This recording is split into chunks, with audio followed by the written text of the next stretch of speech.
Stand by to launch FanStream Sports. 3, 2, 1. Let's start. Hello, sports fans. Welcome to FanStream Sports. Nothing but pure sports. This is the JP Show. JP, it's so good to hear you back on the air. Stand by. Now, here's JP. All right, welcome into a Thursday edition of the JP Peterson Show. We are rocking and rolling and ready to rock. That's kind of... Anyway, we're ready to go. You're so ready to go, you forgot to turn your TV on behind you. You know, you're so ready to go, you got an Aldi commercial on your TV behind you. We're both screwed, aren't we? You don't want to see this process, though. We need to do this is where I go to the... like the Dog Whisperer channel. We need to do a subscriber-only pre-show where people can tune in and just watch us yuck it up during the pre-show and be so unorganized. It's don't give them all our secrets. Bro. Ridiculous. Don't give them all of our secrets now. Yeah. So, yeah, normally when I come subscribe to get it, though. I get my TV going, and the Dog Whisperer show is on.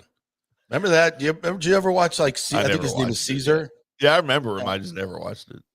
And then I go through this nonsense for like 20 minutes trying to get this thing figured out. There it is. Get to Tampa to fix your TV for you is what I got. There you go. There you go. Look, I got it all rolling. All these people on the podcast are like, can you start the freaking show?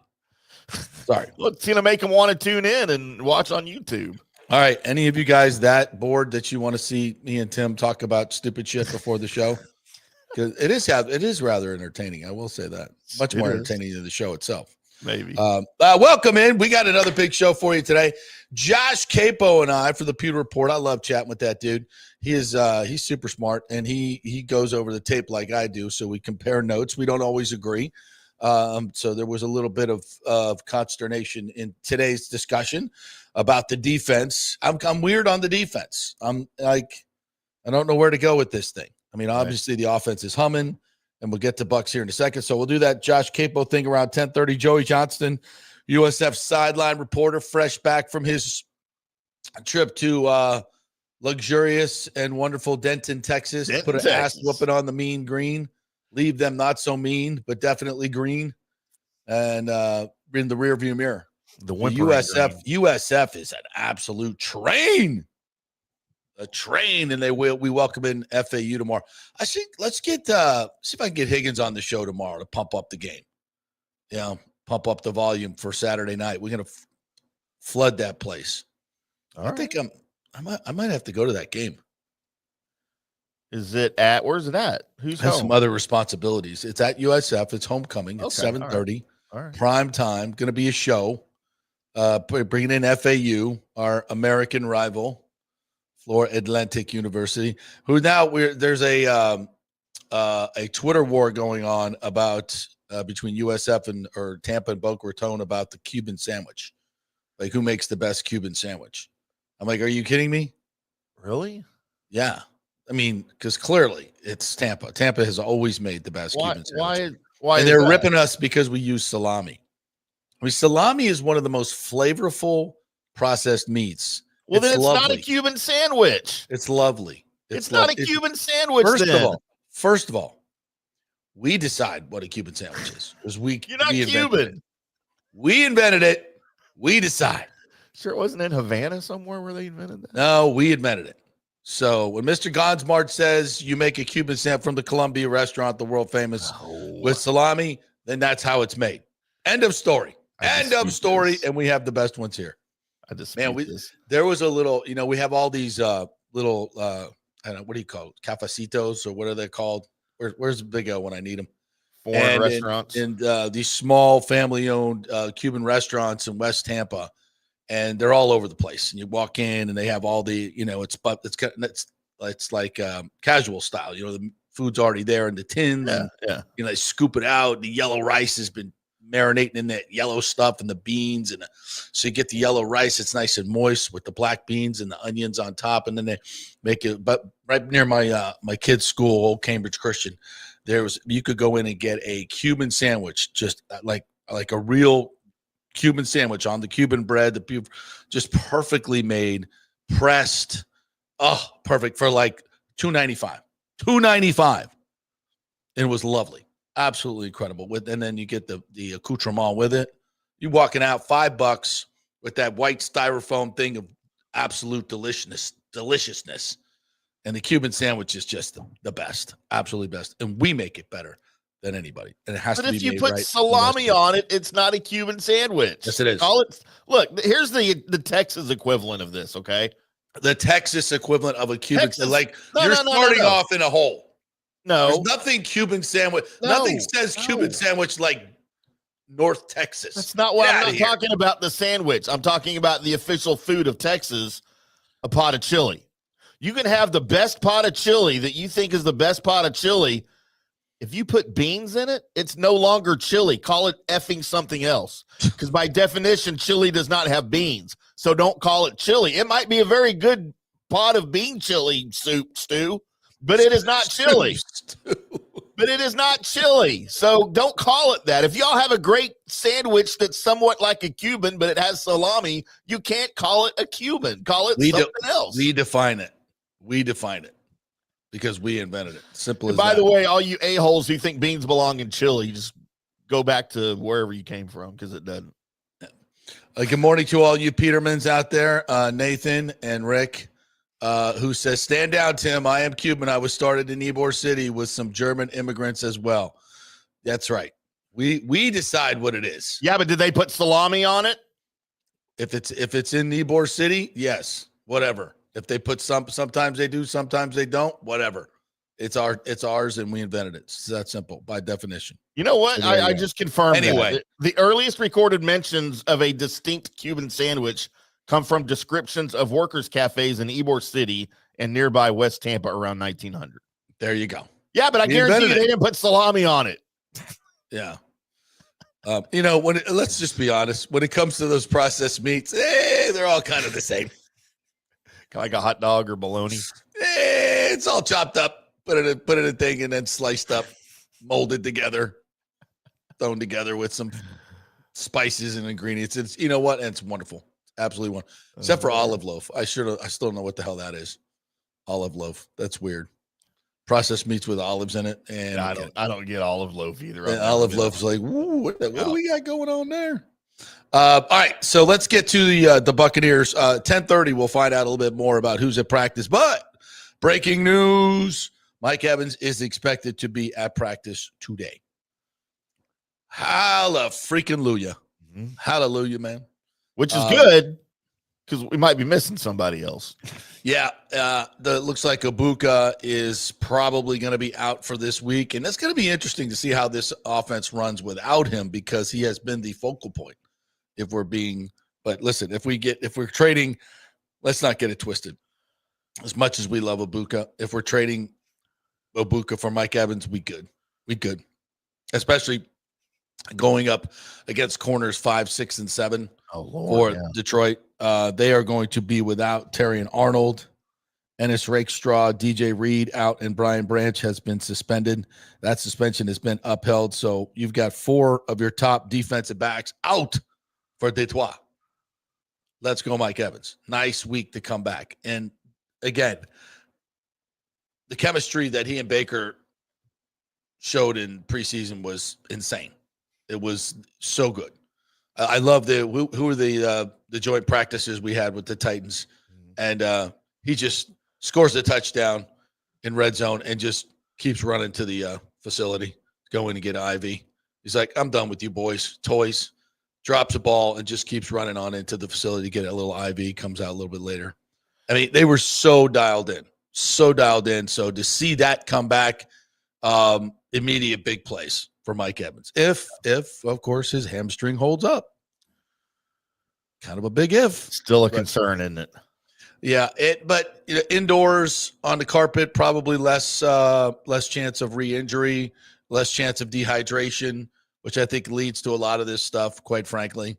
So that's good. And those, I don't know if seeing Zion on the sideline in a sling and a cast on his hand was kind of during the game was kind of weird. But they say that he could be in play this week, so that's good. Jamel Dean, by the way, Defensive Player of the Week. Hello, Jamel Dean. First Tampa Bay Buccaneers since Rondé Barber in 2012, defensive back to be named player of the week, defensive player of the week. Against him, passer rating against Jamel Dean this year, 20.8. That is number one in the NFL. Yards separation, 1.4. That ranks second in the league. Is that good? Yeah, that's pretty good. So all you people that were calling for the trade of Jamel Dean over the offseason, you weren't wrong, but I think he's come back a little bit. Well, clearly the Buccaneers know how to motivate him, cut his salary dramatically. Yep, cut his pay. And good thing we kept him around, though. Good thing we kept him around. And now Benjamin Morrison hopefully can come back from his hamstring this week. Jacob Parrish is playing at a freaking Pro Bowl level right now. So if you can get these defensive backs back and get Mike Evans back and hopefully get Godwin back soon, although I'm a little concerned about the fibula injury there. Yep. Boy, you got a team at 5-1 that is freaking rolling and has a great opportunity to, because suddenly, and this is what happens as the season goes along, the schedule changes, right? It changes because of what teams are doing this year. And, things that you thought before the season aren't necessarily true, but and in the good and the bad. So as we move forward on the schedule, obviously the Lions this week, a beat-up Lions team. Now, their offense is still one of the best in the league. Jared Goff is leading the league at 120.6 passer rating. He's been really, really good. Jahmyr Gibbs and David Montgomery averaging 5.1 yards per carry. Montgomery, their offense is perfectly balanced. 175 passes, 175 runs. That's tough to defend when you're that multiple and that balanced. So may we see a little bit more of a shootout this week? Certainly last year's, 20-16 game. I don't think that's something we're going to see. Right. I don't think that's something we're going to see. But one thing, and I went back and looked at some of my notes from the game last year. The Lions were 1 for 7 in the red zone, and they kept going for it on fourth down and not getting it because the Bucs were playing excellent defense. And one of the things they did really well, and this was maybe Servassier Dennis's best game, was tackle in open space. They tackled in the secondary Izian, who hopefully will be back this week, and is, I think, the best tackler in the secondary. Izian, Servassier Dennis, all those, keeping Jahmyr Gibbs and Montgomery to and they didn't stop them now, but to keep them, especially in the red zone, down, they did a fantastic job. And they're going to have to do that again because the Lions do a terrific job. John Borden, their new OC, does a terrific job of getting these guys out in space, especially Gibbs, and you got to tackle. You got to tackle in the open field. That's going to be huge. So that's Tyke Smith, that's Izian, that's a Winfield, that's Servassier Dennis, that's Lavonte David. Specifically, your second level has got to be really, really good this week. So I would expect maybe a little bit more of an offensive game. Now, that being said, the Chiefs did a great job holding the Lions down, and that Chiefs defense is getting a little better. Of course, getting calls from New York or not New York. This whole controversy over the Jared Goff touchdown play has gotten completely out of hand, really, and it's really focused. It's really focused a spotlight on the Chiefs and the preferential treatment that they get. Somebody posted this morning, and I reposted it on my Twitter. A situation where, do you see Patrick Mahomes? I think it was this past week, where he scores a touchdown, gets up, spins the ball, flexes, points at the guy. I mean, it's just how is that not a penalty? That's absolute classic taunting. Like, it's like that is exactly what they when they put out the film to the officials, that's exactly what they show. So there was a very similar incident. Who was it? It was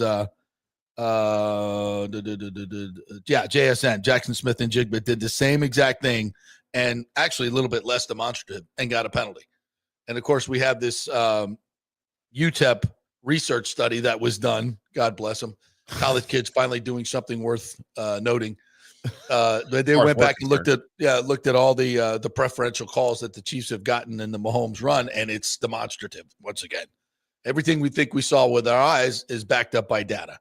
Yeah, the NFL has a problem. They have a Chiefs problem. They have a big-time Chiefs problem. So, and the script writers are getting a little bit out of hand. Now, when we see Taylor Swift come in to rescue Bad Bunny's horrible performance at halftime, then we'll really know that the script writers are all over it. It's just this stuff just doesn't happen by happenstance. It's all planned, folks. It's a grand conspiracy. No, but seriously, the officiating in this league, it's and this whole thing about New York, and I've been bitching about this for a while, but it's kind of coming to a head. So there's controversy because Dan Campbell said yesterday on his radio show that he was told that that decision was made in New York, where after the game, the officials lied and said it wasn't made in New York. So which is it? Yeah. And why is there two different stories here? Somebody's lying, and I don't think it's Dan Campbell. Yeah. Thank you. Thank you. And, you know, when you're talking about, I mean, this is the dirty little secret, and it's like so much that has happened in our world, right? It's like people go, no, Mike, that would never happen. Are you kidding me? You're just a tinfoil hat conspiracy. Really? And then what happens? And then we go, holy shit. Yeah, it's true. Uh-huh. And it's, you don't want to believe it about the NFL. And I'm not saying there's this grand conspiracy. This is what happens when you have no transparency. When the ACC opens up their process, their review process, and turns on the mics and the video, it's fantastic. Everybody understands. They hear it. Even if you don't agree with it, you see why they decided what they decided. Why is the NFL not doing this? You're the biggest league. You certainly have the capability to do it. You have billions of dollars being bet on your games. These calls are changing games and changing betting outcomes dramatically. Don't you think that's the motivation for all of this? Yeah, of course. Is the betting, it's the gambling. And here's the other part about it. Why do you not see any mainstream news sources doing stories on this? ESPN's not going to do it. They're in bed with the NFL. These other major networks aren't going to do any investigative reporting. They're in bed with the NFL. Yeah. This is a microcosm of what's happened in our political culture. And here's the bottom line, folks. If you can control the outcome of games and betting to the tune of hundreds and hundreds of millions of dollars, one thing I know about human beings is they are greedy. And if they have an opportunity to do something like this, they will. That has been proven again and again in history. It's undefeated. Death and greed, undefeated. And when you have situations like this that are so obvious, and there's an obvious solution to it that you refuse to go to in the interest of transparency, people, idiots like me, are going to talk about it and point it out, rightfully so. And like years past, when people call you crazy and you're stupid and you don't know what the fuck you're talking about, and then it comes true. Yeah. History repeats itself. The NFL has a problem. They have a credibility problem right now. Yeah. And they have for a while. They have for a while. And the fact that they control the media on this and the narrative, obviously you're not going to turn on Get Up and have them start talking about this. They're not. They're going to bury it as much as they can. They might mention it here and there, but it's not going to become a huge topic of conversation. Well, I mean, especially now that the NFL and ESPN are in bed together. Right. I mean, and you're going to have to go to independent media sources. Hello. Like us. Yes. To get this type of stuff. Yeah. And it's been that way for a while with the NFL, and the NFL's big enough to pull something like that off. You know, I mean, the fact that, look, there's more runners the sports books, I'm sure, pay a percentage to the NFL. I'd like to know what the financial. Yeah. I would like to know what their deal is with FanDuel. I'd like to know, because listen, these numbers are all readily available, right, Timmy? Should be. Like they know how much public money is being bet on the under or the over or the Eagles or the Jets or the Bucs. Yeah. You know, I was reading in this one sports book Reddit that people were talking about this, and they're like, most professional gamblers just fade the public. They find out where most of the public money is, and they fade it. Yep. It's a no freaking logic league. Yeah, I wonder why. These upsets happen all the time. It's a week-to-week league. Yeah. When the Bucs are beating the shit out of the Jets and they have them down with 3 minutes to go and it's fourth down and some guy dribbles one down his leg in the end zone while his helmet's laying on the white line, and you go to New York and say, "Oh yeah, that's a catch." You just have to go, what?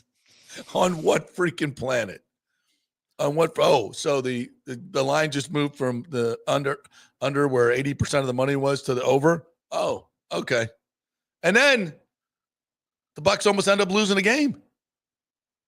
They had to come from behind late because of the ridiculous calls like that. So it just creates more drama, JP. Of course it does. Good for the game. More drama, ratings go up. It's good for the game. Yeah, just ask Vince McMahon. He knows how it works. Oh, man. He made billions on it. The NFL's like, wait a minute. Wait a minute. How can we get in on this? Yeah. Joel Forsland says, JP, what's your opinion on the officiating? Is it manipulation by the NFL or incompetence by refs or a mixture of both? That's another interesting narrative, right? The NFL has plenty of money to professionalize their officials. Why don't they do it? Because they want a narrative out there that they're not manipulating the games. These guys are just incompetent. They're not full-time. They're doctors. They're lawyers. They want that out there. Either way, it's a bad look on the NFL. They're human, but it gives them a narrative to explain why the calls are bad and they're not consistent. Well, we don't have professional refs, And they don't say that. They just don't do anything about it. They love that narrative because it takes the spotlight off of them. Oh, it's not that they miss. They don't, he's a doctor. He's a lawyer. What do you expect? Well, they make them full time. Oh, no. I would take that narrative away. It couldn't be more simple. And they must hate the fact that the XFL and the ACC do this. I was going to say, turn the cameras on. That's how you solve the problem. Yeah, but they won't. The ACC's got it right. The XFL has it right, or UFL. Sorry. So I wish at one of these big open press conferences somebody would say to Roger Goodell, "Hey, you seen what the ACC's doing? XFL." You have billions of dollars being bet on your games and you can't be more transparent? Let's open the mics. Why not? I want to hear that gobbledygook answer. Why not? You have the technology. We want more transparency. We're employing these officiating experts on all the different shows, on all the broadcasts to explain. The fact that we have to have officials coming on to explain the rule. We didn't need that in the 70s, did we, Timmy? Or the 80s or the 90s. We really didn't need that. We knew what the rules were. And now you have this malarkey. No, that's how I feel about it, Joel. You know what else I miss from the 70s, JP? And this what's that? When referees would call clipping. Clipping? You never hear a clipping call anymore. They do That's now the it's old just block in the back, right? No, it's clipping. Let's go clipper. Yeah. They never go clipping anymore. I love clipping. And Rick says ESPN has its own sports book. It's a bad look. Yeah. I mean, and think about that. They have shows that say, "Hey, I'm Joe Fortenbaugh. Bet this over." And so they 80% of the people go bet the over on the ESPN book. Why do you think they never show their records of their picks? They don't even talk about it.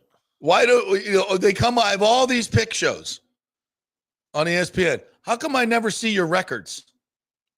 You don't have the technology to keep up on your records? Why not? Because it would destroy your credibility. That's why. Johnny keeps up on his records. Yeah, exactly. It's not that hard. It's really not that hard. With all the technology ESPN has, you can't. Joe Fortenbaugh, what were your picks yesterday? Oh, interesting. Go bet ESPN bet over Aaron Rodgers touchdowns tonight. And by the way, since the NFL and ESPN got married recently, how does that not create a conflict with their contract with FanDuel? I don't know. Because now the NFL basically owns its own betting outlet, which is ESPN Bet. So how what does FanDuel think of that? Like, you know what I think FanDuel thinks of it? They're making so much money. Shut the F up. that's probably Everybody's making money on it. Joel Forsland says, thank you, JP, for calling out this bullshit. So many don't want to believe it's true, but it is. Yeah, nobody wanted to believe that the experimental shot would kill millions of people. But it did. It's so much, all this vaccine stuff that's coming out now, finally the research that they tried to hide is all coming out, killing millions of our children, millions. Giving millions of I'm so irate about this stuff. I try not to bring it to this show.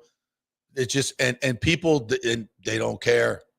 I'm going to hide all this great information for parents to know because I was always pro-vaccine, said the pro-vaccine guy who did a study and found out no, they're killing millions of people and disabling millions of people. And nobody wants to believe it. Nobody wants to believe it. That can never happen. Guess what?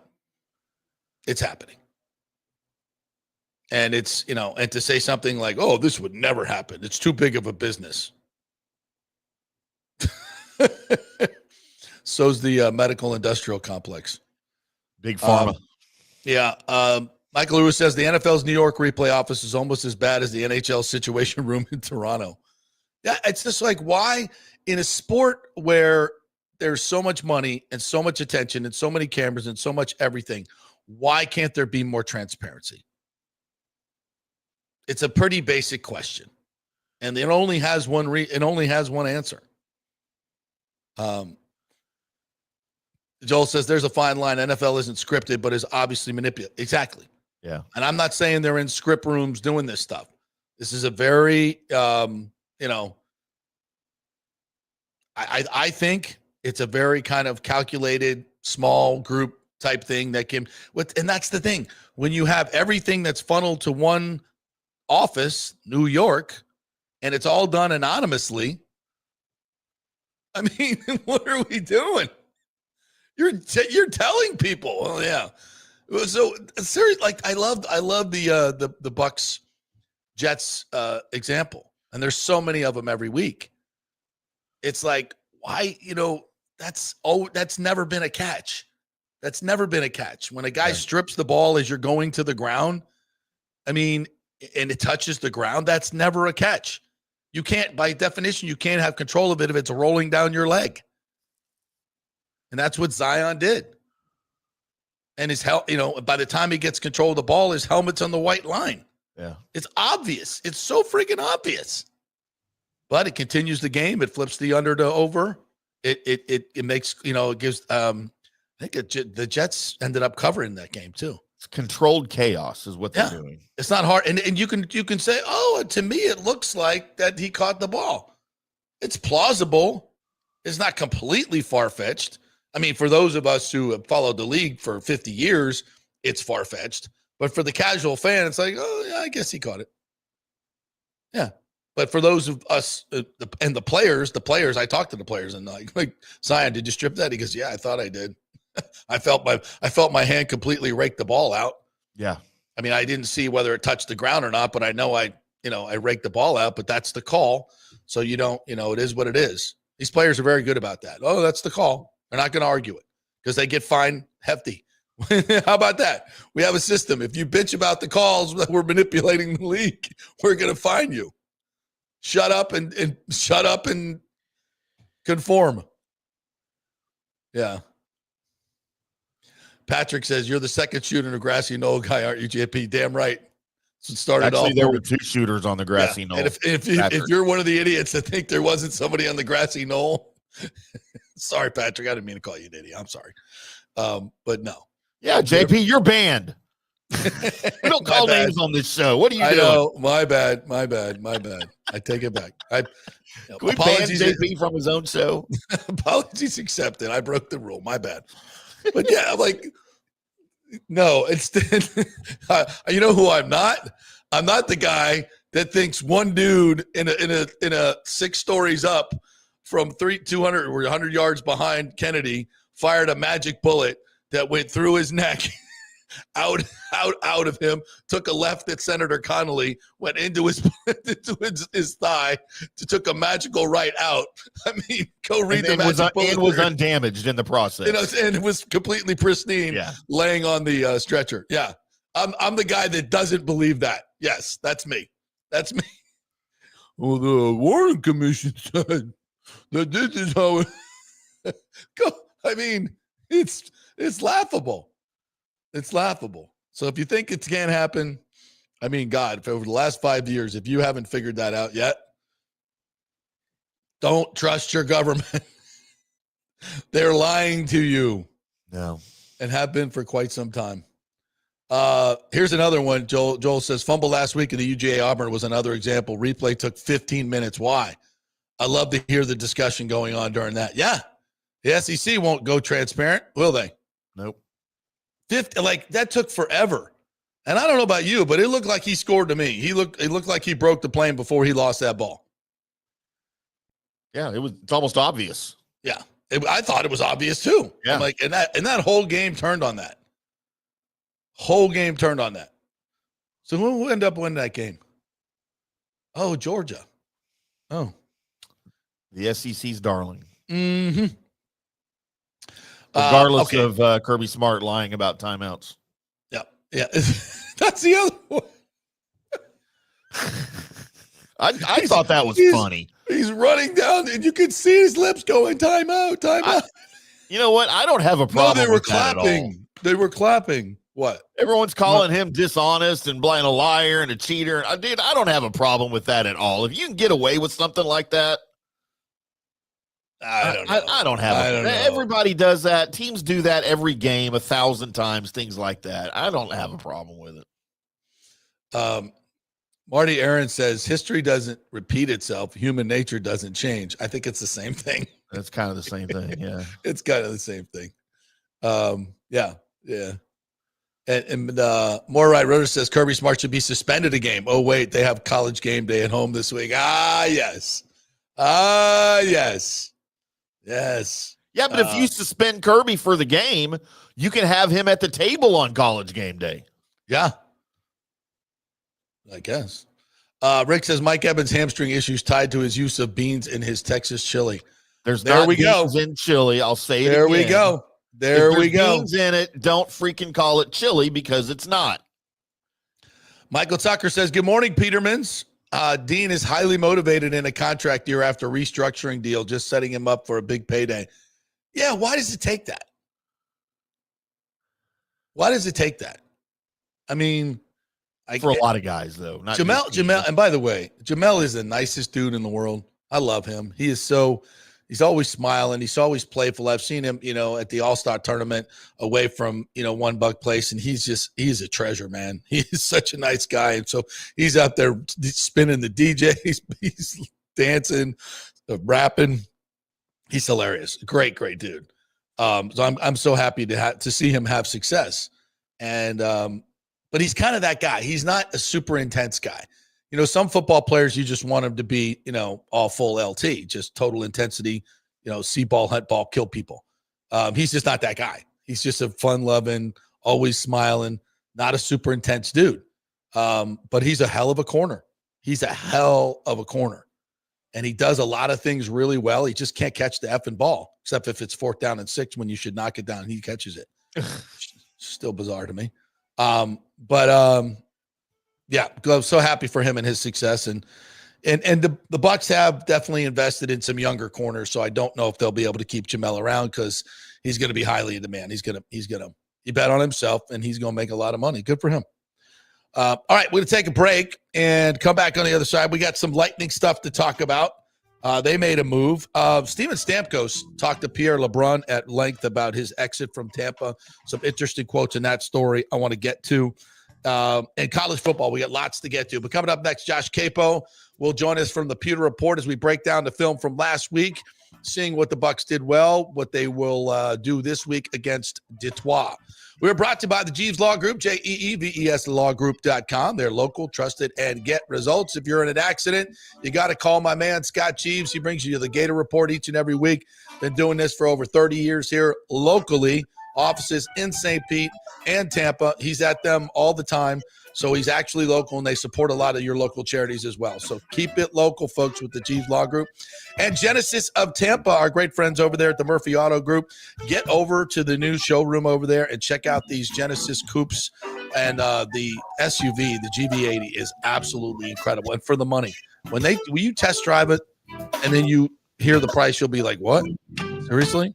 GenesisofTampa.com. Back at 3. Experience the art of driving at Genesis of Tampa, where luxury meets innovation and every detail is crafted for you. From the bold G70 to the refined GV80, Genesis delivers power, elegance, and technology years ahead of its time. Book service online, and our Genesis Experience Advisors will pick you up and drop off your vehicle. If available, you can enjoy a courtesy car while yours gets a complimentary interior vacuum plus a generous offer for your trade. Every new Genesis comes with the Miracle Advantage Plan, 10 years or 250,000 miles of powertrain warranty and 4 years of complimentary maintenance. Visit us at 801 East Bears Avenue or online at genesisoftampa.com. Genesis of Tampa, luxury redefined. Italiano Insurance would like to congratulate the Bucs on their 50th anniversary season. And you know what? We've been here for every season and then some, over 60 years in business. We've seen some smart coaches with great game plans, but if you don't have flood insurance or business insurance, that's a terrible game plan. That could ruin you financially. You don't want to take that L. So call 813-877-7799 and let their friendly agents quarterback your insurance and save you big money. Italiano also sponsors our FSU report every week. So go Noles. 813-877-7799 or go to italianoinsurance.com. JP here for Riveters, our new official sports bar and grill of the JP Peterson Show. And just like our show, no BS, no corporate chain feel, just amazing, authentic folks serving great comfort food in a casual atmosphere at unheard of prices. Riveters is located just south of Raymond James and Steinbrenner Field on Dale Mabry, walking distance to the park. So free parking, great place for pregame and postgame. Let's talk about fresh food. Nothing is frozen. Burgers, wings, prime rib, roasted fresh daily, never frozen. That makes a huge difference. The mahi, the salmon, also super fresh. All our sauces are original recipes made in-house. Our Warhawk chili and fully loaded potato soup is made fresh in-house. It's the best food anywhere, served by people who actually care. Riveters on Dale Mabry, just north of 275, just south of where the Bucs and Rays play. We'll see you there. Are you looking to renovate your home, rebuild after the hurricanes, or build your dream home from scratch? Well, let me tell you about my friend Jason Fawcett and On-Site Construction. They have over 1,450 satisfied clients, 25 years of experience, over 500 designs, and a talented team of over 40 construction professionals. They believe building something exceptional begins by truly focusing on all the details, even the smallest ones. We understand that construction can be a daunting process, and we're here to make it as smooth and stress-free as possible. Quality is non-negotiable at On-Site Construction. We use the finest materials, employ the most skilled tradespeople, and adhere to the highest industry standards to deliver a product we're proud of and that you're going to love. Our project management is meticulous with a focus on completing projects on time and on budget. Your happiness is our primary driver. So give us a call at 813-579-5789 or check out our incredible website at onsiteconstructionfl.com. Are you having legal issues with a business partner or other legal business issues? The attorneys at Walters, Levine, and DeGrave can help. Call 800-616-0384 for a free consultation. At Walters, Levine, and DeGrave, we've redefined what a law firm can be with top-tier attorneys, personal service, and 26 years of success. From business law to civil litigation, we deliver smart, client-focused solutions. Walters, Levine, and DeGrave recently won a $6.4 million jury verdict from a large real estate developer, and they can win for you too. Walters, Levine, and DeGrave. Let's solve it together. Not attorney spokesman. For a free consultation, call 800-616-0384 or go to walterslevine.com. Offices Tampa, Sarasota. Let's go. Right now, back to the show on FanStream Sports. All right, welcome back to the JP Peterson Show, brought to you by Don'tGoUncovered.com. Don't go uncovered with your health insurance. It can really destroy you financially. Just one broken leg, something like that, could be a $6,000 bill from the emergency room. So go get your insurance, and don't go uncovered.com can help you with finding out what kind of subsidy you can get.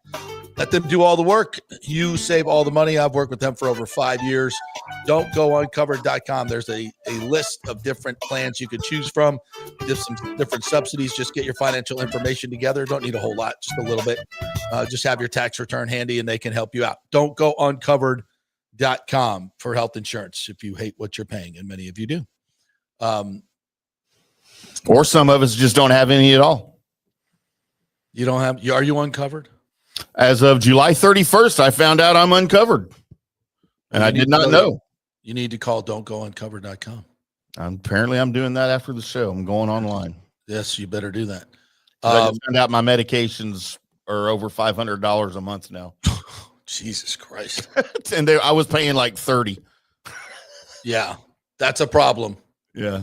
Patrick said, I never said I believe it. I just a known conspiracy to reference. You are correct, sir. Yeah, okay, good. You're right on board. Yes, I am definitely a Don't you feel dumb for calling him an idiot now? I do. I feel bad. I feel really bad. I apologize profusely. My bad. It wasn't like personal though. It was more like for those people who think there wasn't a grassy noter. You're kind of not smart. Rick said, better be careful with betting and COVID talk, JP. That Uber taking you to the next musical will be a windowless van with a custom-made hood for you. I do. He's not wrong. I do worry about that at times. Like, yours was completely shut down because of some completely bogus thing they said I did. Yep. Right. A month or two before the vote in St. Pete. Yeah, Stu's gone. He's not going to do that to you again. Very interesting. Yeah, I have lots of conspiracy theories for sure. Master Damas says, late to the show, but JP, did you hear about the rumor that the Rays may go after Real Muto? I did see something about that. Boy, we could use him. I think this group is going to be. I mean, think about Eric Neander. He's like, what? I can add salary now to make a trade? Holy shit! How do I even do that? Yeah, it's a whole new world out there. You use his acumen and this scouting department with two hands not tied behind their back. Let's see what happens. Amazing. Very excited about that. You know, when we had I think it was someone on Twitter who hit me up and said, you know, JP, basically, like I'm not in a very nice way. Like these guys, all they really talked about was stadium. They didn't talk about baseball.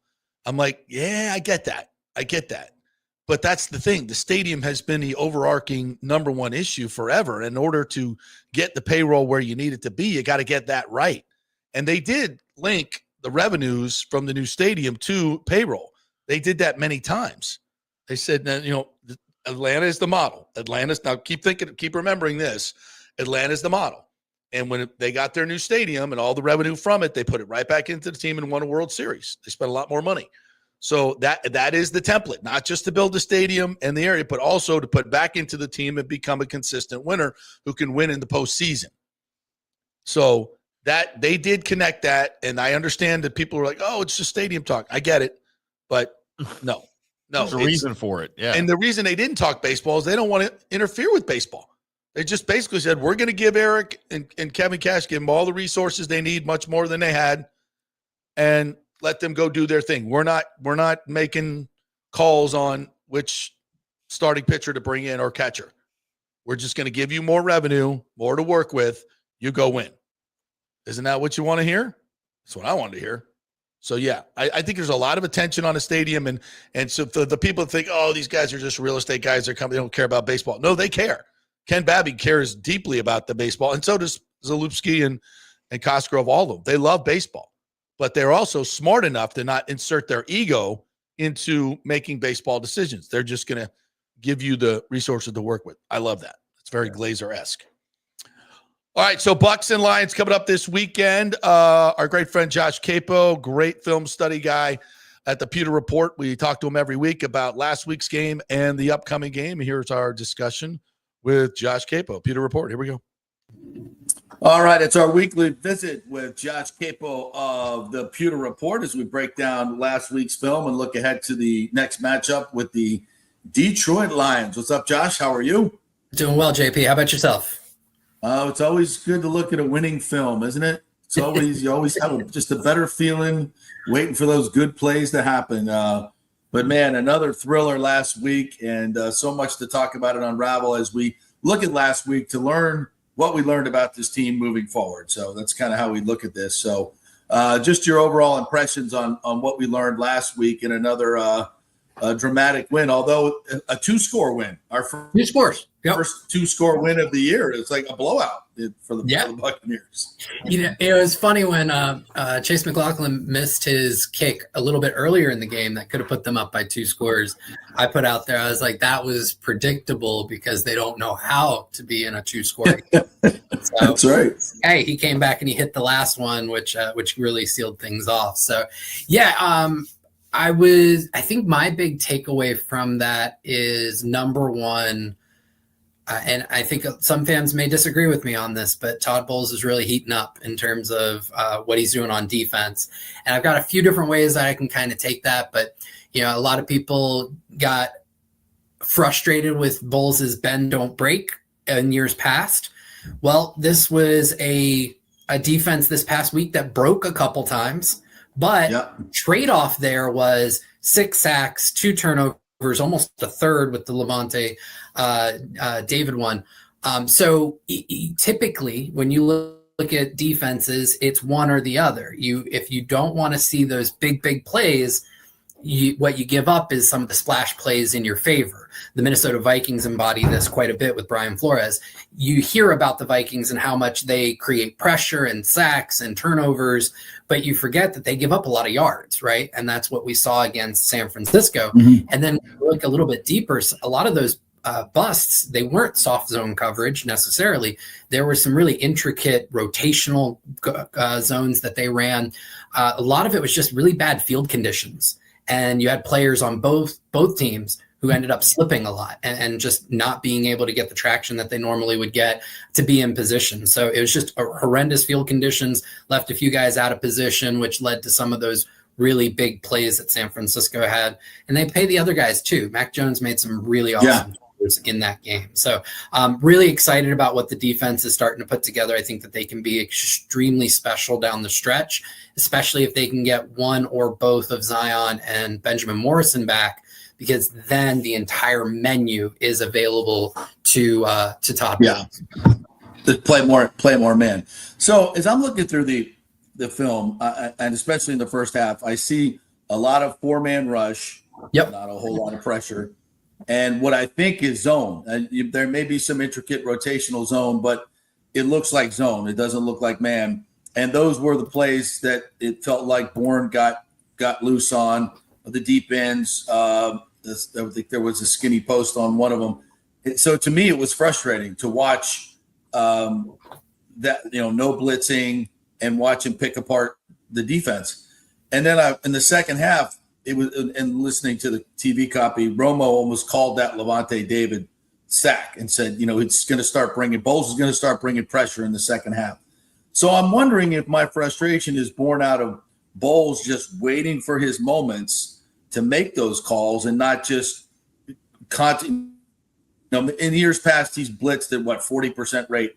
And we didn't see that certainly in the first half. So is he waiting for these moments and just playing soft a little bit and then picking his spots? I mean, obviously it worked, but it's sometimes frustrating to watch as they'll blitz, they'll get a sack, they'll get him behind the sticks, and then they'll back up and play zone and give up a 14-yard or 56-yard play. So am I not seeing something? Am I frustrated, or is Bowles just playing this game? I think it's a little bit of both. I think Bowles really did know some of what was coming with Shanahan. If you look at the Kindle Vildor interception, that was a trap coverage where they knew what Shanahan wanted to call and where Mac Jones would go replace the blitzer, because not just Vildor was ready for that interception, but Jacob Parrish was right there as well. Second time this season that Jacob Parrish has had an interception stolen from him by one of his teammates, which I find hilarious. And then the same thing with Jamel Dean. The Bucs played a rotated 2 in that one later on. And he read it perfectly. He was supposed to cover the flat, which would have been the stick route. And then he was able to continue to sink and just basically read Mac Jones's eyes and get a little bit more vertical than he normally should be in order to take that interception. So there was a lot of zone coverage in this one. And I think there were a few things at play there. I thought the Bucs were getting a ton of pressure in the first half. They weren't necessarily getting home, but like in the first quarter, Next Gen Stats had them with a 50% pressure rate. And yes, there was a lot of zone coverage. I think there were 2 reasons for that. Number one, we've seen this when the Bucs don't have their top 3 outside corners. I don't think Bowles trusts them to run man. And that's, right. I don't want to say an indictment of Kindle Vildor because he played really well, but Vildor is a bit of a limited corner, and you can't ask him to do the same things that you would ask Zion, Jamel, or let them play to their strengths. Absolutely. Exactly. Yeah. So you're going to have a little bit of zone there. The other thing is if you play man, unless you're bringing the house and forcing Christian McCaffrey to stay in and just block the entire time, you're sending Christian McCaffrey out into the route structure one-on-one with somebody. And is there anybody in the Bucs linebacker room, even Levante, that you trust one-on-one with Christian McCaffrey? No. Not really. So what I saw in the first half was the Bucs flooded the underneath zones. You would see 4, sometimes even 5 guys. McCaffrey always had 2 around him. And they did a great job of keeping him extremely limited. In doing that, you've got a little bit more loose zones in the deep. And behind him, to Shanahan's credit, one of the great master game planners in the NFL, Bowles got him on the first few drives. He adjusted, and Mac Jones, who had an average depth of target going into this game of somewhere around 6, was all of a sudden throwing balls 10 to 20 yards down the field, and he threw some dots, and they made some really great plays. So you saw a good game plan, an adjustment from San Francisco, and then Bowles adjusted in the second half. He brought more heat. He brought not just his normal 5-man blitzes that you've seen in years past. He was bringing 6 and 7. And what that effectively did was take McCaffrey out because McCaffrey had to stay in the block, And on that Levante one, it was such a beautiful sack because he basically hid behind – Christian McCaffrey did not know Levante came into that pocket. Didn't even know he was there until after the play was done. So I thought it was a really great – it was 2 very good football minds between Bowles and Shanahan trading punches – and nobody won every round. Bowles won early. Shanahan kind of won in the middle. Bowles won late. And that's when you win early and late, you're usually going to win overall. And that's what happened there. Speaking of Jamel Dean, he wins Player of the Week award today. First corner to win that for the Buccaneers since 2012. He had obviously the sack fumble, the interception, and that sack, boy.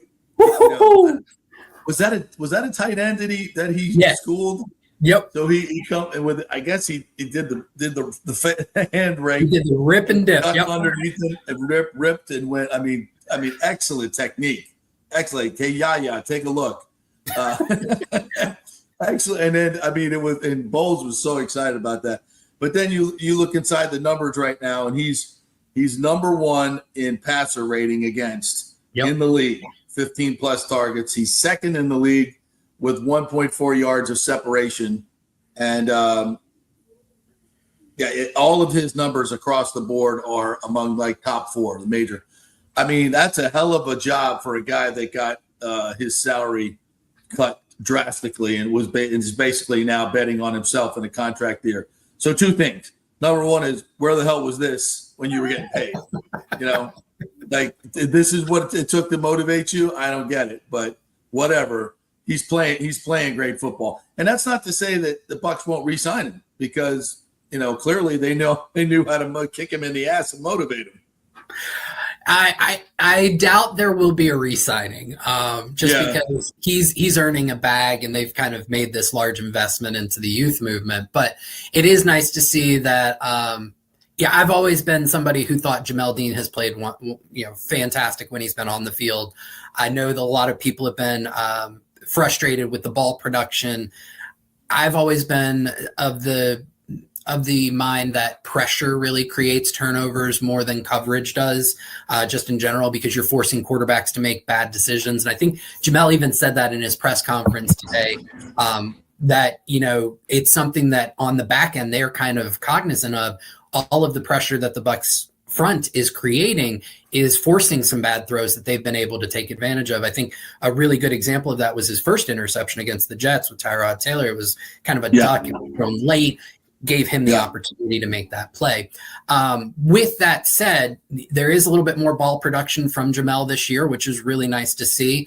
I think that is a function of the fact that Bowles is in his bag, in terms of you are seeing more exotic looks from him because he has more faith in the personnel that's on the field. He feels like the front is going to get to the quarterback and either get a sack like we saw against the 49ers with 6 sacks, or that they're going to generate enough pressure to force a quick throw, which the Bucs have faced at the second highest rate in the NFL this year behind the Texans. And that was before this past week. I haven't double checked those numbers, but it should still be there with Mac Jones, or some type of bad pass. So it's giving the secondary the opportunity to play more aggressively, play the ball better. I know a lot of people talk about the man coverage, and yes, when they have the right horses, they're able to play more man, but Dean, both of his interceptions have come in zone, right? So a lot of it is just they feel more confident with who they're playing with, so they can all do their own jobs a little bit better and stay more focused on the ball. Yeah, and Jacob Parrish, I thought, had a good game as well. He's been excellent. He's been really, really good. Guy, when they get Morrison back and Zion back, and Bowles is more comfortable with playing more man, and he can send more pressure, boy, this defense can just get exponentially better. Which right now the numbers are they're middling, but I think they can get a lot better as they go down the stretch. Anything else jump out at you in this particular? I mean, 6 sacks. I mean, Vita Vea was a monster. He was a monster in this game. There's a bunch of clips running around the internet of him just steamrolling guys, and he was probably responsible for 4 of the 6 sacks, even though he maybe only got credit for 1. But he was just a monster in this game. Yeah, I thought Vita was excellent. I thought somebody who I've been very critical of this season, probably the best game of Sebastian Dennis's season so far. Absolutely. I posted a clip last night because I was in shock. They ran a rotated cover 3 where you see Voss bailing to the middle third. He's basically playing free safety in that particular clip. So I think he's becoming a little bit more comfortable. I still have concerns about limitations overall, but if you can get the kind of play they got out of Servassier this past week for an entire season, he doesn't have to be outstanding. He just needs to not be terrible. And that, I think, what he was, solid in this particular game. And I think Elijah Roberts continues to come on, creating some additional pressure from the interior to go with Vita. And you need that. He's not the same player as Kalijah Cansey. Kalijah's so quick off the ball. He can penetrate gaps. Elijah is a much slower burn, but I think that he poses problems for offensive linemen. They don't really know how to handle him because the speed of his hands is so much different than the rest of his body. And between his length and his ability to use his hands so effectively, he creates these interesting problems for offensive linemen, and he's generating pressure, and he's going to be able to pair with Vita, with Yaya, with Reddick to give the Bucs the pass rush that they've been looking for since they lost Jason Pierre-Paul and Shaq Barrett. Yeah. All right, Josh Queipo, our guest here, Pewter Report. Let's look ahead to this game. Sorry, my dog running around here. No worries. Good job. Let's look ahead to this game with Detroit. They're coming off a loss to the Chiefs. It's some controversial calls in that play, in that game we were discussing. But they are really beat up in the secondary. And it looks like Brian Branch, he was suspended for this game. I haven't heard whether they've lifted that suspension. He is appealing, but I don't think they will. We shall see. But they're also down. Terry and Arnold is down. I guess they're down. DJ Reed is down as well. So they're down 3 corners and a safety So, an opportunity here for the Bucs to make some hay in the passing game. Maybe Mike Evans could be coming back. Probably no Ibuka, no Chris Godwin. So this is a Johnson and Johnson and Mike Evans show, and it could be some interesting opportunities for the Bucs. What do you think? Yeah, I think a couple things there. You never root for injuries, but I think if we take a step back, it's going to be so interesting watching the Bucs could be, wide receivers 4, 6, and 8, right? Going up against Detroit's corners, I think 4, 5, and 6, right? So it's built the better depth, and just in general, wide receiver depth tends to be better than corner depth. But the Bucs take that to the nth level with that receiver room and what Brian McClendon has done. So I do think that from that standpoint, it's in the Bucs' favor, right? Just even if it is the Johnson and Johnson show, and with Sterling Shepard, I honestly think it's going to be a big Sterling Shepard game. I could see him being the volume target out of that if Mike Evans can't go. So if it's Sterling, Tez, and Cameron, I could see Sterling having a really big game as the volume guy. I don't think Cade Otton's going to factor much into the passing attack in terms of like out in the routes, because what I'm hoping, and something I'm going to be writing about this week, is how the Bucs can learn from what the Steelers did against Myles Garrett last week. Myles Garrett, phenomenal, one of the best, if not the best pass rusher in the NFL. He was held to one pressure, and I know there's a huge controversy between him and TJ Watt and who had the better game. You have a dominant pass rusher, you have to account for him. And the Steelers' entire offensive game plan centered around how do we account for Myles Garrett. Even if our left tackle, Broderick Jones, isn't that great, Aiden Hutchinson's going to line up over Charlie Heck a good amount. Last year, Aiden Hutchinson lined up over Justin School a good amount. And if we remember back to that game, the first half, Liam Cohen didn't give School enough help. And Hutchinson went off for, the game of in 2 quarters.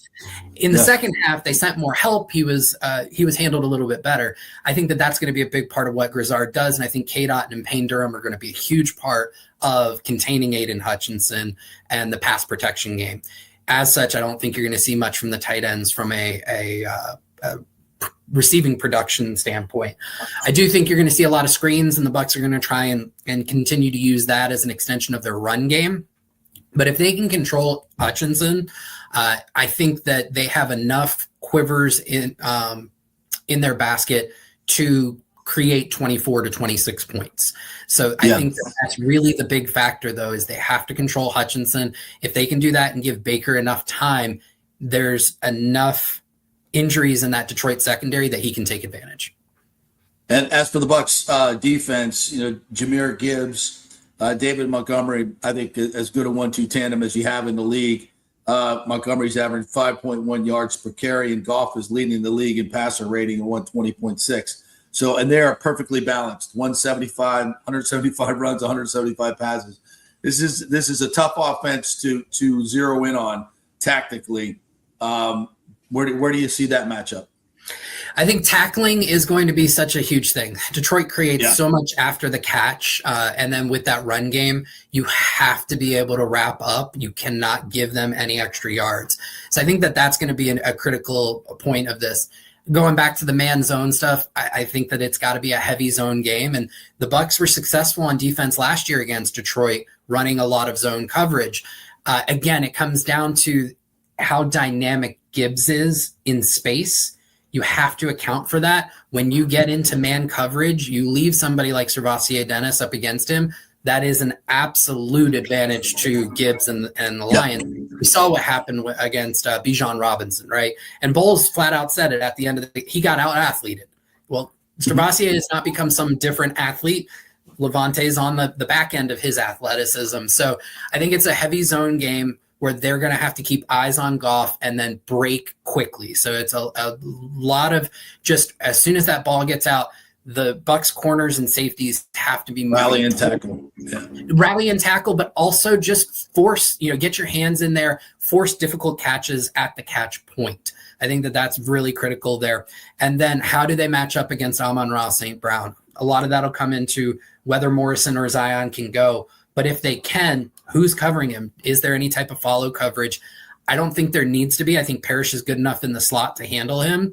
And I think you need Zion and you need Jamel on the outside to handle Jamison Williams, who can take the top off of defense. Yeah. All right, should be a good one. Monday Night Football. I haven't seen the line on this yet, but I just bet that Detroit's probably favored by 2.5 or 3. Should be another good one. You can catch Josh Queipo on all these great breakdowns on pewterreport.com and, of course, on X. Thanks, Josh. Appreciate it, buddy. Absolutely, JP. Thanks for having me. All right, the great Josh Queipo right there. We will take a quick break. We'll come back on the other side, and Joey Johnston will join us, USF sideline reporter, fresh back from the big win in Denton, Texas against the Million Green. We got a homecoming game coming up on Saturday night, so we'll talk some USF football. Quick break. Back in 3. Stay with us. The holidays are coming up, and the Golden Diamond Source wants to be your family jeweler. Discover the ultimate jewelry superstore with the largest selection of diamonds, engagement rings, and fine jewelry all under one roof. Don't wait any longer to find that one-of-a-kind perfect engagement ring for that special someone in your life. And as your relationship grows, so can your diamond with the Golden Diamond Source. Trade up at any time. You get 100% of its value when you come back to trade up. And why don't you get a head start on your holiday shopping? With the Golden Diamond Source's unbeatable low pricing and financing options, you can get 5 years, 0%, and make this holiday season truly memorable. The Golden Diamond Source takes pride in offering only natural diamonds formed over billions of years by the Earth's incredible forces. If it's real love, get a real diamond. Shop online anytime at goldendiamond.com or stop by their showroom and tell them JP sent you at 3800 Almaton Road, always online at goldendiamond.com. Welcome to Kingmakers, home of the JP Peterson Show studio and Tampa's premier business networking and social club for members only. By day, it's an exclusive, vibrant co-working space with a stylish conference room, focus rooms, a full production studio, and an in-house marketing team. And by night, Kingmakers transforms into a sports-centric social hub with a full sports bar, golf simulator, and exclusive events. For young entrepreneurs and seasoned professionals, it's the perfect place to work hard, play hard, and make big moves in Midtown Tampa. Close the deal, celebrate the win. Only at Kingmakers. Become a member today at kingmakerstampa.com. Your business, your club. JP here for the Jeeves Law Group and my man Scott Jeeves, who lives right here and has long been a highly respected member of our community. He's a proud sponsor of the Tampa Riverwalk. Jeeves Law Group is also a proud sponsor of our Grand Central District in St. Pete and has neighborhood events throughout the year. He has an office on Central Avenue in St. Pete and one on South Howard in Tampa. You can't get more local than that. So when you need an attorney, are you going to hire some huge firm that advertises all over the state or the one that supports your favorite sports show? It's the Jeeves Law Group. We're local, we're trusted, and we get results. For personal injury and personal attention, call us for a free case evaluation. That's 8889-JEEVES. That's 8889-JEEVES. With this record heat in Tampa Bay, you better have your AC unit running at peak efficiency. Third Generation Plumbing installs the best American standard AC units. Our split systems offer the highest efficiency available while reducing energy bills and maximizing comfort. That's why Third Generation Plumbing trusts American standard air conditioning, built to last, made to perform. Whether it's a new install or an emergency repair, our family-owned team brings 3 generations of trusted service to your home, now with the unmatched reliability of American Standard. Plumbing or cooling, we've got Tampa covered. Call Third Generation Plumbing today, 813-961-8024, or go to thirdgenerationplumbing.com. And we also do AC. Ciao, Paolo Tini here, owner of Caffè Paradiso, voted number 3 People's Choice Award on Open Table. I want to thank all our loyal family of customers that have been enjoying our great traditional Italian dishes we make from scratch every day. It's a great family story we're proud of. Our family moved from Rimini, Italy in 1984. My dad, Caesar, started Donatello, and that's where I got the start in the restaurant business. I started Caffè Paradiso on South McDill in 1995, and we've been there ever ever since. From our traditional ossobuco, a veal slow roast for 4 hours, to our daily fresh catch, the Gruppo Paradiso, with a piccata sauce and lobster claw meat, homemade pasta like lasagna, farfalle salchicha, which is a bow tie pasta homemade with fresh sausage. Hold on a minute, JP's favorite. I love it. So come and have a glass of wine with me on South McDill. Get a reservation on Open Table and see all our 5-star reviews. Ciao, see you soon at Paradiso. Let's go. Right now, back to the show on FanStream Sports. All right, welcome back to the JP Peterson Show. It's time to talk a little USF football with the great Joey Johnston, their sideline reporter, longtime reporter at the Tampa Tribune. What's up, Joey? How are you? Sporting them JP. USF colors. I love it. Love it. Yes, doing good, JP. Beautiful day. We're going to have a beautiful weather evening, I believe, on Saturday night at Raymond James Stadium. So can't wait for that, the homecoming game with Florida Atlantic. Where else would you want to be on Saturday night, Joey? It's going to be fall football weather. You got a homecoming game, all the pageantry of college football, and the 19th ranked team in the nation, the 12th highest scoring team in the nation, the number one turnover team in the nation. Are you not entertained? I mean, what, $20 tickets in the lower bowl, like somebody told me? I mean, what do we got to fill this up. Let's go. Yeah. I would hope there would be a very large crowd, JP, and you're right. What you just said is so true. This is a very entertaining team, offensively and defensively. I mean, it is a fun team, and coming off a 63-36 win at North Texas, which had been a undefeated team, but man, you can't jump ahead. But I see a path, JP. I do, for this team to go 12-1 and get in the playoff. I see that path, and lots can happen along the path, but I see it. I really do. And if they continue to execute, stay healthy, they can do this. And it starts with Florida Atlantic, and then it goes to a mammoth game at Memphis a week from Saturday, which could decide really everything for both teams. Yeah. So, but man, the Bulls, the way they're playing now with their offensive talent, Byron Brown leading things, and the defense, the way it's playing, they're legit. And it's right there in front of them. They got to go get it, but it's right there in front of them now for sure. Now, unlike my Florida State Seminoles, who should have beat Pitt at home, Wow, brutal. USF did what they were supposed to do at North Texas, a 5-0 team, by the way, sellout crowd. You were there. My man Timmy was there. If you want to jump in as well, Timmy, my co-host. What did we learn about the Bulls from that game? What I learned was the incredible depth that they've now developed at all the skill positions. I mean, they have a running back that's injured, probably out for the season, Cortavius Norton, and Chaz Nimrod, their top receiver, went down. But man, they've got guys behind those people. They've got 4 to 5 guys behind each position, and some of them are freshmen, and they're playing great. And Byron Brown continues to play at a very high level. He accounted for 5 touchdowns. He did make some mistakes. Crazily enough, he was involved in 3 turnovers in the first quarter alone. But then the turnovers stopped, and then the Bulls forced turnovers. But Byram is making some mistakes, but he is making plays as well, and he's continues to grow his numbers. He now has 13 touchdown passes, and he's moving on up. And like you said, there's entertainment value all over the field for this team. Really, really fun team. They play fast. They play loose. They score a ton of points. They put up 63, and Byron Brown was actually mad they didn't score 70 because of his mistakes. So that's the standard they're setting, 70 points in a game. That's where they are right now. Wow. Yeah, and I thought the biggest difference between those two teams, Joey, going in, I mistakenly thought that they would be a little more evenly matched, and it kind of looked like they were through the most part of the first half. But I thought USF was really able to overcome their mistakes, whereas North Texas was not. I think this was the most adversity North Texas had, especially Drew Mestamaker, having not thrown an interception all season. And then he throws 3 against the Bulls, and they just couldn't overcome it. And I think, not to take anything away from USF, because they were clearly the better team, and I think they were more prepared, and they were better coached on Friday night. But I'm impressed with the way that that especially Byron Brown was able to overcome his mistakes. And I think that lends well for, like, as you mentioned, as them going through the rest of the schedule and getting into the playoffs this year. You got to be able to do that as an offense and as a team.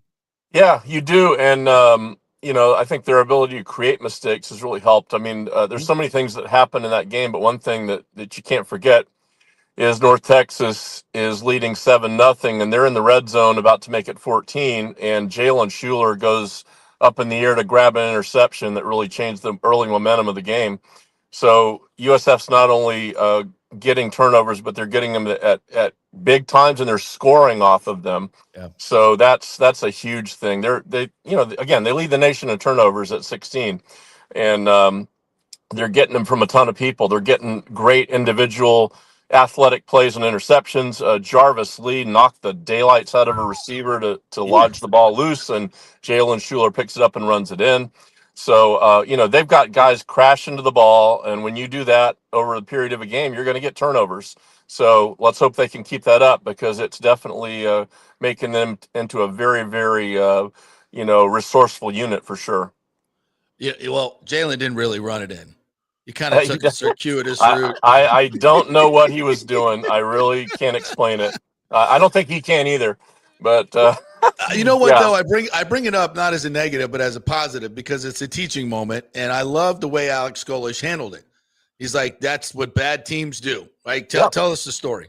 Yeah, he's just lollygagging around, skating around the end line without going in, and yeah, Alex Golesh is just frustrated with that type of thing, with the careless mental kind of mistakes that can catch up to you. He's not going to tolerate it.